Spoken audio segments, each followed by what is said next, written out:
अस्सलाम वालेकुम दोस्तों।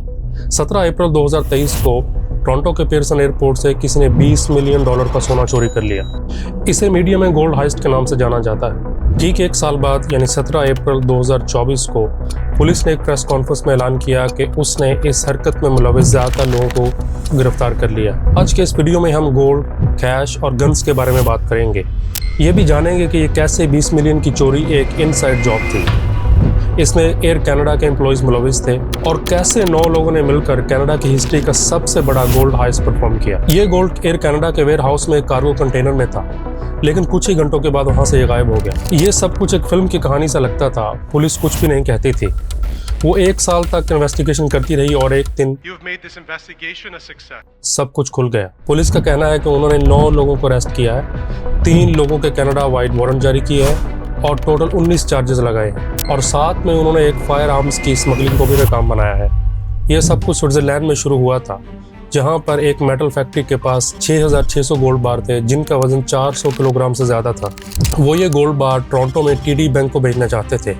ठीक उसी वक्त एक स्विस बैंक ने $2.5 million cash Vancouver currency exchange को भेजने थे। दोनों कंपनीज इस शिपमेंट को हैंडल करने के लिए ब्रिंक्स से राब्ता करते हैं। ब्रिंक्स एक कैश हैंडलिंग कंपनी है। ब्रिंक्स एयर कनाडा से राब्ता करता है, एक फ्लाइट बुक करता है और कुछ ही दिनों में ये सोना और ये कैश ज्यूरिख से टोरंटो की तरफ सफ़र कर रहा होता है। प्लेन 17 अप्रैल 2023 को ज्यूरिख से टोरंटो के लिए रवाना हुआ और उसी दिन टोरंटो एयरपोर्ट पर लैंड हुआ।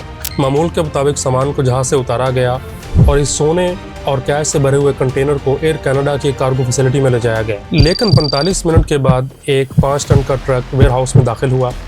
उसमें से एक ड्राइवर उतरा। उसके हाथ में एक एयर कनाडा का शिपमेंट एयरवे बिल था। उसने वो बिल वेयर हाउस एम्प्लॉयज़ को दिखाया, जिन्होंने फोकलिफ्ट से कंटेनर को उसके ट्रक में लोड कर दिया। लेकिन बाद में पता चला कि वो एयरवे बिल जो था वो नकली था। वो एक फिश की शिपमेंट का था जो एक दिन पहले ही क्लेम कर ली गई थी। बहरहाल वो ट्रक ड्राइवर 20 मिलियन गोल्ड और 2.5 मिलियन कैश के साथ वेयर हाउस से रवाना हो गया। अब ब्रिंक्स जो है वो एयर कनाडा को $22 मिलियन के नुकसान के लिए सू भी कर रहा है। लेकिन ये बात दिल को नहीं लगती कि कोई गोल्ड का कंटेनर इस तरह से वेयर हाउस से इतनी आसानी से ले जा सकता है। ब्रिंक्स ने जो कोर्ट में क्लेम फाइल किया उसमें भी उन्होंने यही बात कही है कि क्या एयर कनाडा के वेयर हाउस में कोई सिक्योरिटी प्रोटोकॉल नहीं था।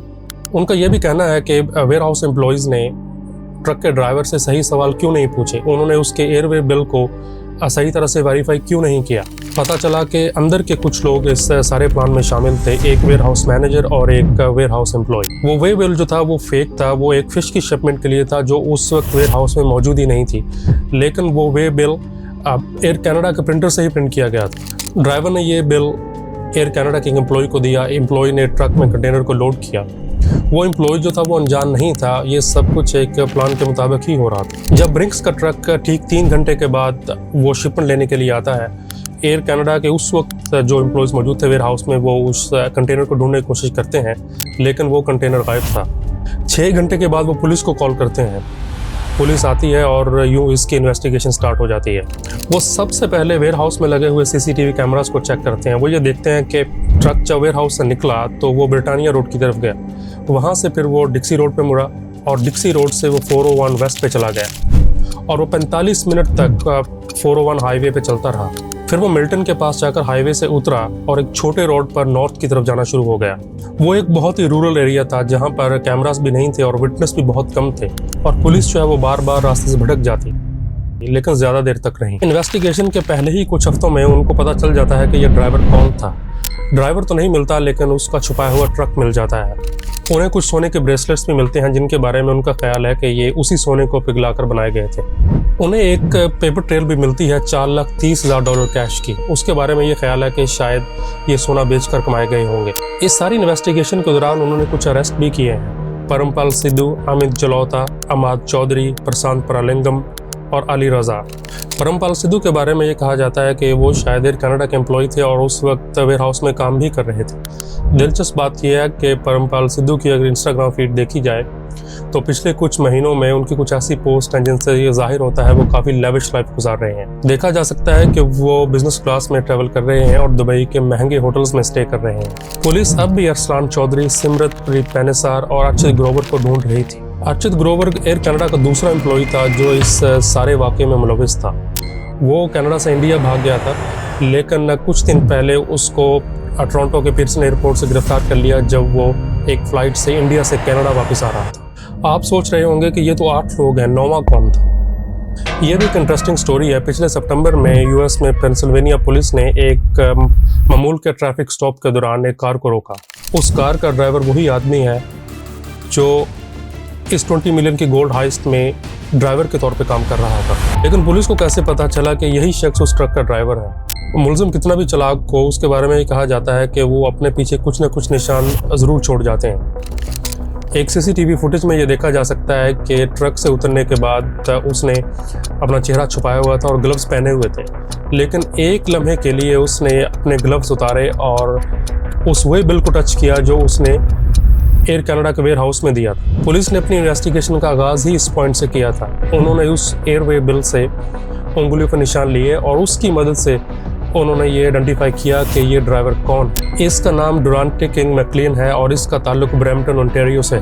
ये ड्राइवर गैर कानूनी तौर पर यूनाइटेड स्टेट्स में छुपा हुआ था। जब पुलिस ने इसकी रेंटल कार को रोका तो उसकी कार में से बहुत से फायर आर्म बरामद हुए। पुलिस के मुताबिक ये टोटल 65 गन्स हैं और ये सारी गन्स कनाडा को भेजी जाने वाली थी।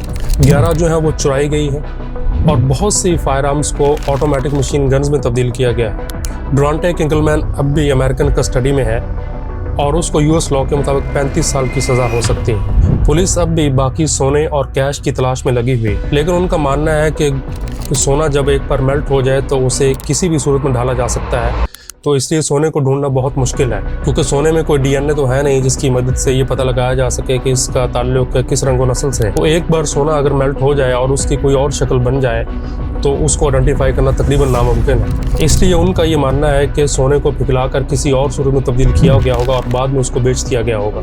उम्मीद है आपको आज की कहानी भी अच्छी लगी होगी।